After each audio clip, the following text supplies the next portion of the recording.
Mantap. Kepada siapa saja hak milik dapat diberikan, dan untuk kegiatan apa saja hak milik itu dapat dipergunakan.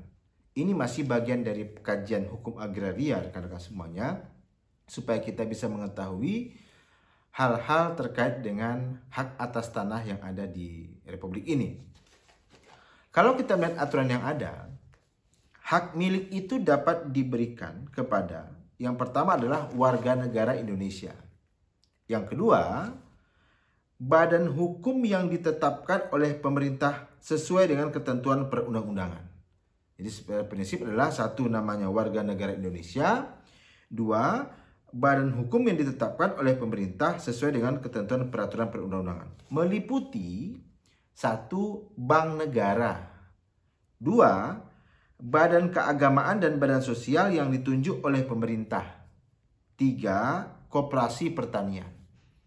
Sebelum saya lebih lanjut, maka dari uraian yang baru saya sampaikan, kelihatan bahwa untuk badan usaha, ya contohnya perseroan terbatas, itu tidak dapat memiliki hak atas tanah berupa hak milik, tapi dapat berupa hak guna bangunan atau hak guna usaha sesuai dengan peruntukan penggunaan tanah tersebut.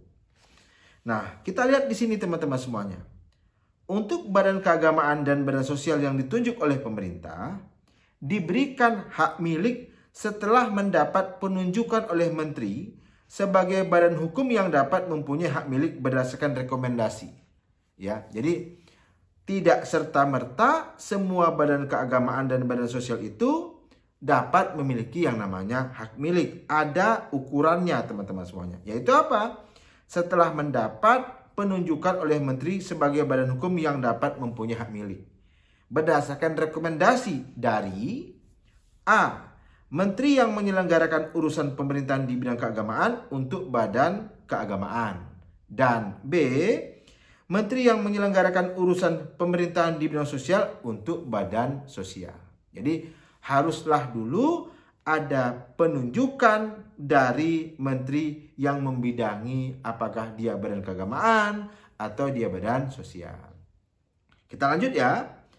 Pemberian hak milik untuk badan hukum hanya dapat diberikan atas bidang tanah tertentu sepanjang berkaitan langsung dan menunjang tugas pokok dan fungsi, meliputi tempat ibadah, gedung dakwah, panti asuhan, panti jompo, atau rumah yatim piatu yang secara langsung berkaitan dengan kegiatan keagamaan atau sosial.